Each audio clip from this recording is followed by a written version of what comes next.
하나님의 말씀은 창세기 8장 1절에서 12절 말씀입니다.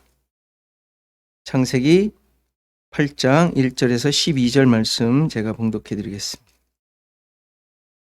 하나님이 노아와 그와 함께 방주에 있는 모든 들짐승과 가축을 기억하사 하나님이 바람을 땅 위에 불게 하심에 물이 줄어들었고 깊음의 샘과 하늘의 창문이 닫히고 하늘에서 비가 그침에 물이 땅에서 물러가고 점점 물러가서 150일 후에 줄어들고 일곱째 달 곧 그 달 11의 날에 방주가 아라랏산에 머물렀으며 물이 점점 줄어들어 열째 달 곧 그 달 초 하룻날에 산들의 봉우리가 보였더라. 40일을 지나서 노아가 그 방주에 낸 창문을 열고 까마귀를 내놓음에 까마귀가 물이 땅에서 마르기까지 날아 왕래하였더라. 또 그가 또 비둘기를 내놓아 지면에서 물이 줄어드는지를 알고자 하매 온 지면에 물이 있으므로 비둘기가 발붙일 곳을 찾지 못하고 방주로 돌아와 그에게로 오는지라. 그가 손을 내밀어 방주 안 자기에게로 받아들이고 또 7일을 기다려 다시 비둘기를 방주에서 내놓음에 저녁 때에 비둘기가 그에게로 돌아왔는데 그 입에 감람나무 새 잎사귀가 있는지라. 이에 노아가 땅에 물이 줄어든 줄을 알았으며 또 7일을 기다려 비둘기를 내놓음에 다시는 그에게로 돌아오지 아니하였더라. 아멘.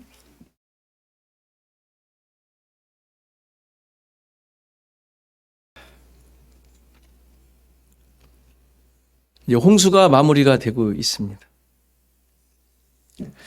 하나님의 역사가 마무리되어 가고 있는 모습으로 이해할 수도 있겠습니다. 물이 가득하여 150일 동안 땅에 넘쳤다고 합니다. 넘쳤다는 말이 이겼다라는 뜻이라고 했습니다. 하나님의 말씀이 이 땅을 덮어 이기었다. 그러니까 승리해서 깃발이 휘날리는 와 이런 승리가 아니라 하나님의 뜻이 이루어졌다라는 의미로 생각하면 될 것입니다. 천하의 높은 산들이 다 잠겼습니다. 기고만장했던 하늘 아래에 있는 모든 교만한 것들, 자기만의 삶을 살고 있던 그 존재들, 자기가 최고인 것으로 자기 중심적으로 살고 있었던 그 모든 것들이 말씀으로 다 심판받았음을 의미하는 표현입니다. 물론 세상이 이렇게 물에 의해 덮이며 심판이 이루어지는 가운데 하나님의 구원 역시 드러나고 있었습니다. 물이 방주를 들어 올렸습니다. 땅으로부터 세워졌다. 이게 두 단어가 같이 있어요. 들어 올려 세워진 걸로 두 단어로 되어 있는데 그냥 떠올랐다라고만 나오는데 두 동사가 따로따로 되어 있어요. 물이 방주를 들어 올렸고 땅에서 세워졌다. 이렇게 표현이 되어 있어요. 그러니까 이 의미를 하나하나씩 다 봐야, 그렇게 구별을 해야 이것이 구속사역에 대한 예표인 것으로 이해를 할 수 있다. 그러니까 방주가 그렇게 물 위에 떠 있다라는 단순한 둥둥 떠 있는 표현이 아니라 십자가가 세워지는 것을 예표하고 있는 사건들이란 말이에요. 하나님의 구원이 이루어지고 있는 것이죠. 그래서 이제 그 다음에 물이 땅에 넘쳐 물 위로 방주가 떠다녔다라는 말이 또 나와요. 그러니까 이런 표현 하나하나가 그냥 물이 차서 방주가 떠올라 다녔다 그냥 단순히 어떤 동화적 표현들이 아닌 거예요. 이게 전부 다 의미가 있는 거란 말이에요. 구속사적, 하나님의 구원 역사적 어떤 표현들임을 우리는 놓쳐서는 안 되는 것이죠. 그래서 이게 이제 방주가 물 위에 떠다녔는데 이 모습은 말씀의 능력이 땅을 이기고 하나님의 약속이 성취되어 오로지 하나님의 주권만으로 움직이는 방주. 방주가 무엇을 의미한다 그랬죠? 성도, 교회, 하나님 나라, 하나님의 백성, 오로지 하나님의 주권만으로 움직여지는, 인도되어지는 존재. 드러났음을 보여주는 표현이에요. 물에 떠다녔다라는 말은. 그냥 떠다녀, 그냥 뭐 갈 바를 모르고 그냥 떠 있는 것이 아니죠. 그것이 하나님의 주권에 의하여 움직여지고 있는 표현이잖아요. 당연히 이것은 예수 그리스도로 성취될 것에 대한 예표적인 사건들을 지금 다 얘기하고 있는 거예요. 이런 상황이 150일 동안 계속되어 하나님의 약속이 성취되죠. 계속되었다라는 말도 이루어지다라는 단어란 말이에요. 그리고 오늘 본문 1절을 보면 하나님께서 노아와 방주에 있는 그 생물들을 기억하셨고 바람을 불게 하셔서 물이 줄어들게 하셨다고 보고합니다. 여기서 중요한 단어가 당연히 기억하셨다라는 단어예요. 이 말은 예전에 권념하셨다라는 아주 어려운 단어를 썼는데 권념이라는 말 쓰십니까, 여러분들? 우리말 쓰지 않는 옛날 말이니까. 근데 이 단어의 의미를 잘 알 수 있는 곳이 출애굽기 2장에 나와요. 출애굽기 2장에 보면 24절에 하나님이 그들의 고통 소리를 들으시고 하나님이 아브라함과 이삭과 야곱에게 세운 그의 언약을 기억하사, 이 기억하사가 이 단어예요. 25절 하나님이 이스라엘 자손을 돌보셨고 하나님이 그들을 기억하셨더라. 여기서 기억하셨다라는 두 번째 25절에 나오는 기억하다는 그 단어가 아니고 그냥 의역한 거예요. 알았다. 그들을 잘 알고 계셨다 이런 말이에요. 알다라는 단어를 쓴 거예요. 여기서 기억하신 것은 뭘 기억하세요? 아브라함과 이삭과 야곱에게 세운 그의 언약을 기억하시는 것으로 나오죠. 그러니까 기억하셨다라는 말은 단순히 remember의 의미가 아니에요. 그러니까 그때 그거 있었지 하고 기억한다는 그런 우리가 생각하는 그 생각해내는 것이 아닌 약속하신 것을 이루시기 위해 일을 시작하셨다라는 의미예요. 기억하셨다라는 단어가. 그리고 이 단어가 남자라는 단어, 그러니까 남성이라는 단어와 어근이 같아요. 그러니까 남성은 무슨 의미였죠? 앞에서 씨 있는 존재. 남성과 여성 얘기할 때 씨 있는 존재라고 말씀을 드렸잖아요. 그러니까 씨 가진 존재. 그 씨 가진 존재라는 단어와 이 기억하셨다라는 단어가 같은 어원에서 나온 같은 그 의미를 가지고 있는 단어인 것이죠. 따라서 이 의미로 이해를 한다면 하나님께서 약속하신 씨, 그 생명을 주시고자 하셨다라는 말이에요. 기억하셨다라는 말은. 그리고 25절에 그 출애굽기 2장 25절에 그 기억하신 것에 대하여 설명을 하죠. 그게 뭐예요? 이스라엘 자손을 돌보시고 기억하셨다. 그게 집중해서 보셨다 이 말이에요. 그러니까 그들에게 뭐 하실 거예요, 이제? 그들을 보시고 기억하셔서 어떻게 하시겠다고요? 이끌어내시겠다는 얘기잖아요. 하나님께서 약속하신 거 구원해 내시겠다라는 것을 이제 하시겠다고 지금 얘기하시는 게 2장 지금 24절, 25절의 말씀이란 말이에요.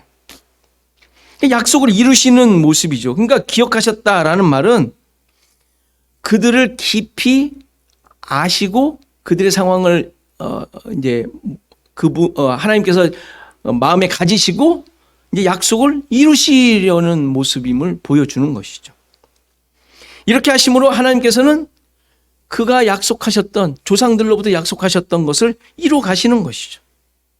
그러니까 이 기억하심은 이제 결국은 어떻게 성취가 돼요? 예수 그리스도를 보내심으로 완전하게 이루어지는 내용들 아니에요. 하나님의 백성 만들기, 하나님의 백성을 구원하시는 거, 예수 그리스도를 보내요. 씨 가진 자는 궁극적으로 예수 그리스도를 말하는 거니까. 예수 그리스도를 보내셔서 완전하게 이루시는 내용이죠. 그러니까 하나님의 모든 약속은 예수 그리스도를 향하고 있고 예수 그리스도로 완성이 되는 내용들이에요. 하나님의 약속은 다. 그래서 바람을 땅 위에 불게 하셔서 물이 줄어들게 되죠. 기품의 샘과 하늘의 창문이 닫히고 하늘에서 비가 그칩니다. 하나님의 약속을 이루어지는데 이제 그러한 것들로 예표하셨던 것들이 다 끝나는 거예요. 하나님의 심판하심과 구원하심이 완성된 거예요. 더 이상의 하나님의 어떤 그 기쁨의 샘이 터지고 하늘의 창이 열린다는 게 무슨 의미인지 지난번에 설명했잖아요. 그런 것으로 이루신 것이 완성이 된 것이죠. 물이 불어나서 홍수가 된 것에 대해 기쁨의 샘이 터지고 하늘의 창문이 열려 내린 것으로 묘사했었잖아요. 그런데 그러한 하나님의 일하심이 물이 줄어들게 하시는 것으로 이제 역사하고 계시는 것으로 표현하고 있어요.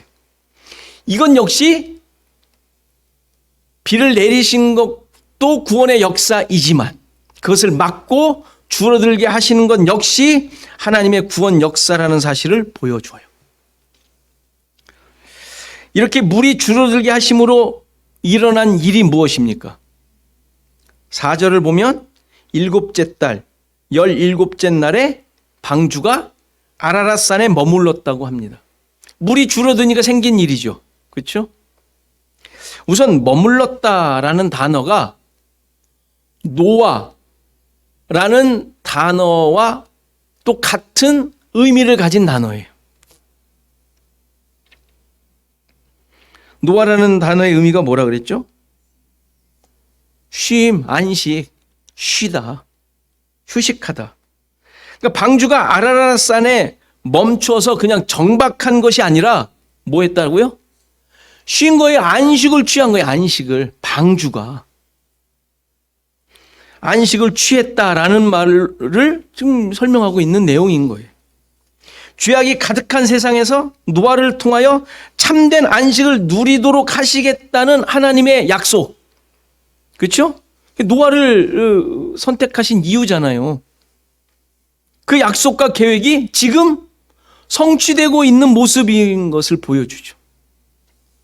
구원의 방주, 구원받은 성도, 교회를 상징하는 방주가 안식하게 되었음을 의미하는 거예요.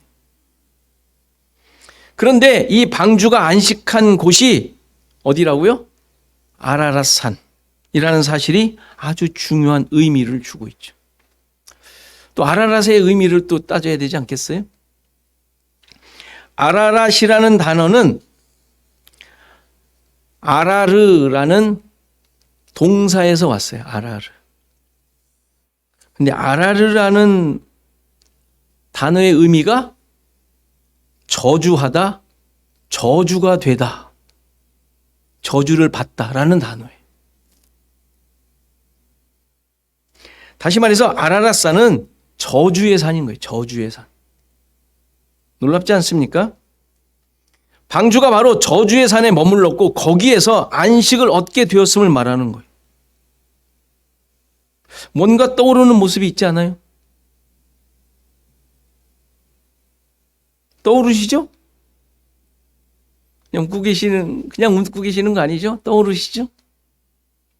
바로 골고다에서 십자가를 통하여 저주를 받으신 예수 그리스도로 말미암아 용서와 대속과 구원의 은혜가 베풀어지고 참된 평화와 안식을 얻게 하실 것이 연상되지 않습니까?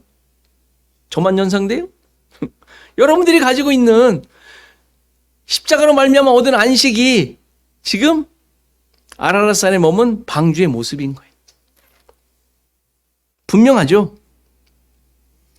아라랏산에 방주가 머물러 있는 것은 단순히 물이 줄어들다가 어떻게 떠다니다가 어디 하나에 걸려가지고 걸려서 그냥 멈춘 게 아닌 거예요. 이것은 구원받은 성도들이 어떻게 하나님의 구원으로 안식을 얻게 될 것인지를 정확하게 보여주고 있는 그림이란 말이에요. 방주가 어떻게 만들어졌다 그랬죠? 고페르 나무.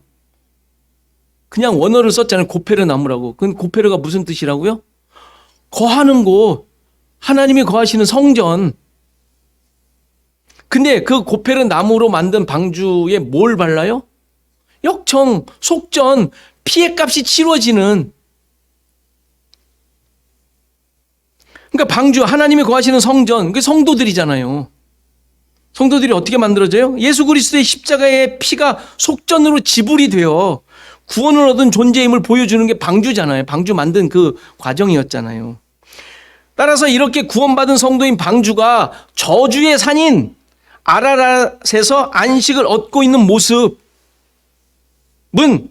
골고다 십자가에 달려 저주의 죽음을 죽으시고 죄인들에게 참 안식을 주신 것을 예표하고 있는 모습인 거예요. 홍수가 그냥 홍수가 아닌 거예요. 뭐 세상을 멸망시키고 뭐 그때 뭐 어땠대 이런 거 따지는 거 아무 유익이 없어요. 이게 십자가 사건을 예표하고 있는 거예요. 이미 하나님은 처음부터 이런 십자가에 대한 사건을 계속 말씀해 오고 계셨던 것이죠. 가끔 아라랏산을 찾고 있는 분들에 대한 뉴스가 나와요. 터키 어디에 있다. 그렇죠? 뭐 역사적으로 고고학자들이 막 밝혔어요. 어떤 산인데 거기에서 방주의 흔적이 있고 뭐 묻혀 있다나 뭐 얼음 속에 있는데 거기서 또 나무를 또 누가 가져왔네. 그 뉴스 들으셨죠? 그것도 따져보니까 나무 가져와서 또 탄소연대법을 해보니까 또 기원전 대충 맞네. 또 이게 연도가 기원전 뭐 한 2000년 뭐 막 나와요. 막 이렇게. 물론 고고학적으로 의미가 있을진 몰라도 성경이 말하려고 하는 내용에는 아무 의미가 없는 것이죠. 그런들 뭐 하겠어요? 그런 사건이 성경을 뒷받침할 수도 없고 그것으로 복음을 깨닫게 되는 것도 아니에요. 에덴 동산을 찾으려고 하는 것과 같은 어리석은 일이죠. 방주가 아라랏산에 머물게 된 것이 우연이었을까요? 아니죠. 전적인 하나님의 역사죠. 누가 저주의 산에 머물고 싶겠어요? 그죠? 아주 기쁘고 즐거운 축복의 산에 행복한 곳으로 가고자 하지 않겠어요? 이왕 그런 데 머물면 얼마나 더 좋겠어요? 그렇지 않습니까? 그러나 하나님의 계획과 인도는 저주의 산에서 안식을 얻도록 하시는 것이었어요. 이것도 역설적인 내용이죠. 어디엔가 나오죠, 이 사건도? 가나안을 앞두고 모세가 설교한 내용 중에 신명기 11장을 보면 이런 내용이 나와요. 26절. 내가 오늘 복과 저주를 너희 앞에 두나니 너희가 만일 내가 오늘 너희에게 명하는 너희의 하나님 여호와의 명령을 들으면 복이 될 것이요.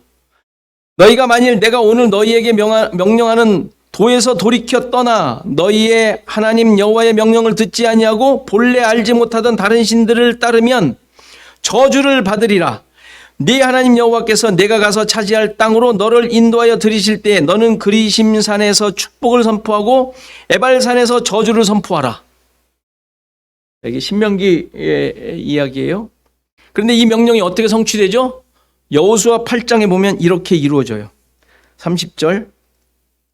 그때 여호수아가 이스라엘의 하나님 여호와를 위하여 에발산에 한 제단을 쌓았으니 이는 여호와의 종 모세가 이스라엘 자손에게 명령한 것과 모세의 율법책에 기록한 대로 쇠 연장으로 다듬지 아니한 새 돌로 만든 제단이라. 무리가 여호와께 번제물과 화목제물을 그 위에 드렸으며 여호수아가 거기서 모세가 기록한 율법을 이스라엘 자손의 목전에서 그 돌에 기록하며 온 이스라엘과 그 장로들과 관리들과 제사장들 재판장들과 본토인뿐 아니라 이방인까지 여호와의 언약궤를 맨 레위 사람 제사장들 앞에서 궤의 좌우에 서되 절반은 그리심산에 절반은 에발산에 섰으니 이는 전에 여호와의 종 모세가 이스라엘 백성에게 축복하라고 명령한 대로 함이라. 신명기 11장에 명한 대로 지금 한 거예요. 지금 이 내용은 가나안에 들어와 여리고성을 점령한 후에 기고만장했죠. 그런데 기고만장하는 사이에 아간이 범죄를 하죠. 거기에 있는 물건을 훔치죠.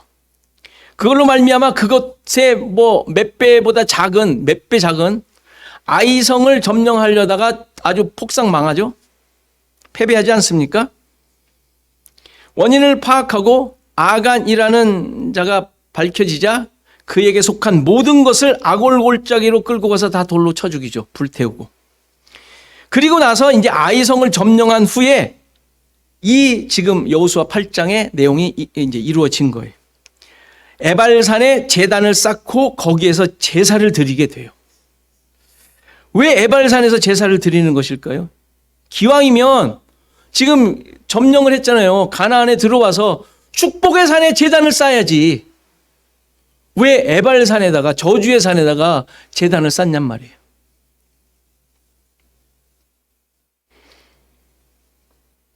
물론 말씀을 따르지 못한 이유도 있지만 저주의 산 에발산에서 제사를 드리도록 하신 것은 이스라엘이 어떤 존재인지를 깨닫도록 하시기 위함이었어요. 말씀대로 살아 선포되는 복을 받을 수 없는 자들이라는 것이죠. 그렇죠? 말씀을 따라 축복을 받아 그리심산에서 축복이 선포되는 자들이어야 되잖아요. 그런데 그러지 못했잖아요. 아간 한 사람의 범죄가 아니에요. 이스라엘의 존재가 그런 존재라는 것을 밝히시는 것이죠. 드러내시는 거예요. 자신의 힘과 능력으로는 하나님의 복을 받을 수 없는 자들임을 깨닫도록 하시는 거예요. 대신 말씀대로 살지 못하는 자들에게, 저주의 대상이 된 자들에게 하나님께서는 어떻게 해요? 에발산에 제단을 쌓고 번제물과 화목제물을 통하여 하나님이 주시는 복을 받도록 하시겠다는 사실을 보여주는 것이죠. 자기가 잘 해내서 그리심산에 제사를 드려 복을 받는 것이 아니라 너희들은 그럴 수 없는 존재야 라는 것을 깨닫게 하고 그렇게 됐잖아요. 그래서 에발산에 제단을 쌓아 번제물과 화목제물을 드려 그것으로 말미암아 하나님이 주시는 복을 받도록 하시는 거예요. 바로 방주가 저주의 산인 아라랏산에 머물러 안식을 취하도록 하신 이유입니다. 저주의 산에서 하나님의 대속적인 구원 역사를 이루어 참된 안식을 얻게 하시겠다는 약속을 하시는 거예요. 따라서 이 하나님의 대속 사역은 반드시 그 은혜를 입은 자들에게 저주의 사건이 일어나야 한다는 사실을 보여줘요. 저주의 사건, 저주받는 사건. 우리 자신들을 한번 생각해 보십시오. 나에게 저주의 사건이 일어났는가? 하나님의 말씀을 따르지 못하고 대항하며 살던 존재, 완전히 죽어야 할 존재임을 고백했느냐라는 말이에요. 그런 존재임을 깨닫고 고백하는 존재냐? 아이성을 점령하고 그 왕을 잡아와서 장대에 매달고 저녁까지 있다가 성문 앞에 돌 무더기를 쌓습니다. 에발산에 제단을 쌓기 전에 한 일이에요. 가이성의 왕을 잡아다가 장대에 매달고 그다음에 해가 지기 전에 그를 이제 묻어버리는 돌무더기를 쌓게 되는데 왜 했겠어요? 너희들이 이런 존재라는 것이죠. 너희들이 이렇게 저주받을 존재, 장대에 세워지는 자들은 저주받은 존재니까 그걸 지금 상징하며 보여주고 있는 거예요. 너희들이 이런 존재다. 이 사실을 오늘 본문 창세기 오늘 읽은 본문 5절에서 보여주시죠. 물이 점점 줄어들어 열째 달 첫째 날에 산들의 봉우리가 보였다고 합니다. 기품의 샘, 하늘의 창문이 닫히고 물이 줄어든 목적이 바로 산들의 봉우리를 보여주시기 위함이었던 것이죠. 산들의 봉우리 보인 게 뭐 그렇게 대단한 일이겠어요? 뭐 기록에 남길 만한 일이에요? 아라랏산에 머물렀으면 다 된 거 아니에요? 뭐 다 줄어들고 있다라는 거. 굳이 산들의 봉우리가 보였음을 보고하고 있잖아요. 여기의 산들은 앞서 물로 인해 잠겼던 높은 산들과는 이제 그 본질 자체가 다른 것이죠. 그 산이었을 거 아니에요? 그렇죠? 그 산들이 보였을 거 아닙니까? 잠겼던 그 산들. 천하의 높은 산들. 응? 근데 그들이 어떻게 달라진 것이죠? 물로 인해 물이 잠겨. 홍수가 무엇을 의미한다 그랬죠? 세례. 물에 잠겨 있던 자들이 이제 물로 인해 거듭난, 새롭게 된, 존재 가치가 완전히 달라진 것임을 말해주고 있죠. 근데 여기서 봉우리라는 단어가 그냥 우리말로는 그냥 봉우리인데 원어로 보면 머리라는 뜻이 있는 단어예요. 태초에라는 게 머리에라는 의미거든요. 머리? 똑같은 의미죠. 시작이라는 의미도 갖고 있지만 머리라는 의미가 있어요. 이 머리들은 어떤 머리들일까요? 아까 말씀드린 대로 새롭게 태어난 부활의 생명을 가진 존재로서 세례를 받은, 그래서 자신은 완전히 삭제되고 예수 그리스도가 머리가 된 존재를 의미하죠. 그러니까 머리라는 단어를 쓰는 이유가 있는 거예요. 이것이 바로 홍수로 말미암아 하나님께서 목적하신 내용 아니겠어요? 홍수를 통하여 심판과 구원이 이루어졌음을 말씀하심과 동시에 그것이 바로 예수 그리스도로 말미암아 성취될 십자가 사건까지 예표하고 있는 거라 그랬잖아요. 그러니까 이 홍수 사건은 신자들로 하여금 자기의 본질적 존재를 돌아보도록 하는 사건인 거예요. 내 머리가 삭제되고 뭐가 거기에 있게 돼요? 예수 그리스도의 머리가 세워졌는지 확인하는 거예요.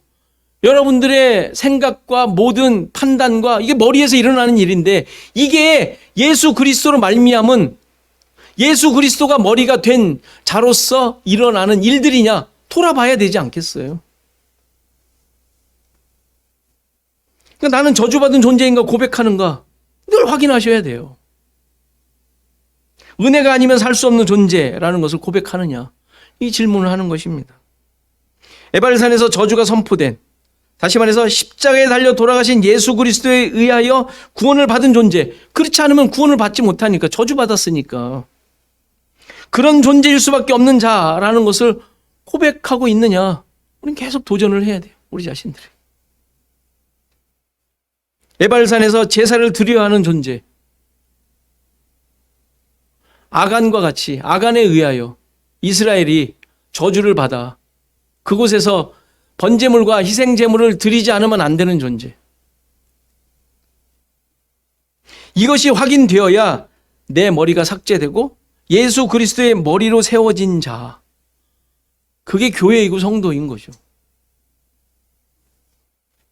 계시록 20장을 보면 천년 동안 왕노릇하는 자들이 누구인지가 나옵니다. 천년은 또 해석이 난무하지만 우리가 계시록 할 때 여러분들이 들었던 대로 천년은 예수님이 오신 후부터 다시 오실 때까지의 기간을 천년이라고 합니다. 그러니까 지금이죠, 지금. 여러분들 하나님의 다스림을 받고 있죠. 하나님 나라에 살고 있죠. 이게 천년 동안 지금 이루어지고 있는 일이에요. 여러분들 누구예요? 왕 같은 제사장. 왕이잖아요. 왕 같은 제사장. 이거 베드로가 미래 한참 후에 예수님 오시고 난 다음에 일어날 일을 얘기하는 게 아니잖아요. 지금 현재 하나님의 백성들의 존재를 얘기해 주는 거잖아요. 왕 같은 제사장. 왕이며 제사장인. 지금 왕노릇하고 있는 거예요. 그런 자들이 어떤 자들인지 요한계시록 20장 4절에 이렇게 얘기해요. 또 내가 보좌들을 보니 거기에 앉은 자들이 있어 심판하는 권세를 받았더라. 또 내가 보니 예수를 증언함과 하나님의 말씀 때문에 어떻게? 목배임을 당한 자들의 영혼들과 또 짐승과 그의 우상에게 경배하지 아니하고 그들의 이마와 손에 그의 표를 받지 아니한 자들이 살아서 그리스도와 더불어 천년 동안 왕노릇한다고 나와 있죠. 미래 얘기 아니라 그랬어요. 지금 얘기라 그랬어요. 지금. 복음 때문에 목배임을 당한 자와 짐승과 우상에게 경배하지 않은, 짐승의 표를 받지 않은 자, 이건 같은 말이에요. 복음 때문에 목배임을 당한 자나 짐승과 우상에게 경배하지 않은, 짐승의 표를 받지 않은 자나 똑같은 내용이에요. 그러니까 이들이 살아서 죽었다 다시 살아나는 게 아니라 우리는 이미 죄와 허물로 죽었던 자들이라고 얘기하잖아요. 근데 예수 그리스도를 믿음으로 예수 그리스도를 말미암아 십자가의 사건을 말미암아 우리는 새 생명을 얻었잖아요. 살아난 거죠. 이게 첫째 부활이에요. 첫째 부활. 그러니까 죽었던 상태에서 거듭난 자, 이게 첫째 부활에 참여한 자란 말이에요. 근데 이들이 목배임을 당한 자라고 얘기하고 있어요. 목배임을 당한 자. 그러니까 이 사실이 우리의 삶 속에서 내 존재를 보면, 나를 보며 나에게서 그것이 고백되지 않으면, 확인되지 않으면 우리는 왕 같은 제사장이 아닌 거예요. 그러니까 지금 우리의 일생을 살면서 이거 가지고 싸우는 거예요. 이걸 가지고 싸우며 사는 삶이 우리의 삶인 거예요. 목배임을 당한 자인 것을 확인하는 거. 여러분들이 왜 수많은 일들이 일어납니까? 목배임을 당한 자라는 것을 확인하라는 거예요. 하나님께서. 우리에게 복음을 주셨는데 그것을 우리의 삶 속에 어떻게 일어나는지 확인하며 살아야 될 거 아니에요. 왕 같은 제사장. 그러니까 우리는 예수 그리스도와 함께 죽은 자잖아요. 죽은 자. 십자가는 그냥 예전에 있었던 어떤 그랬대가 아니라 그것과 함께 그것을 믿는 우리들은 그것과 함께 죽은 자가 되는 거예요. 믿는 자는 내가 죽은 거라니까요, 같이. 근데 예수님이 함께 또 살아나셨잖아요. 함께 살아난 자라니까요. 봉우리가 보였다고, 그게 봉우리가 그거라니까요. 살아난 자, 다시 새 생명을 가진 자.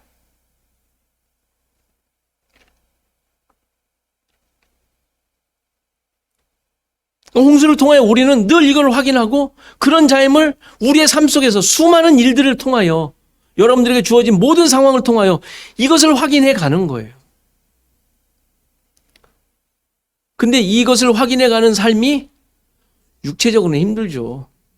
또 생각으로도 힘들고 여러 상황 속에 힘들어요. 그런데 놀랍게도 그 힘듦에 비교할 수 없는 기쁨이 있는 거예요. 그런 자라는 것이 살아난 자, 영원히 살고 있는 자, 왕노릇하고 있는 자.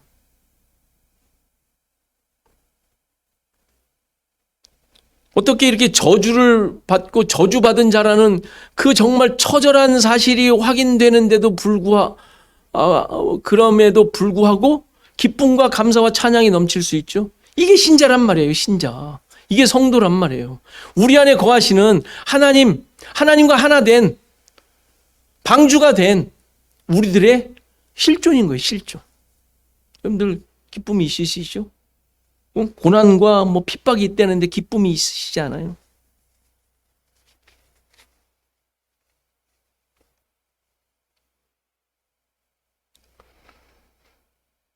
복음은 우리를 죽이시지만 우리를 삭제시키시고 내가 없는 존재로 만드시지만 그러나 그와 함께 다시 살아나는 존재로서 놀라운 하늘의 기쁨과 감사와 영광을 소유한 자로 살아가도록 하죠. 이것이 여러분들의 참된 고백으로 있어야 될 것입니다. 이렇게 예수 그리스도와 함께 살아난 자임을 잊지 마시고 여러분들에게 주어진 삶 가운데 참된 기쁨과 찬양이 늘 넘치시기를 간절히 바랍니다.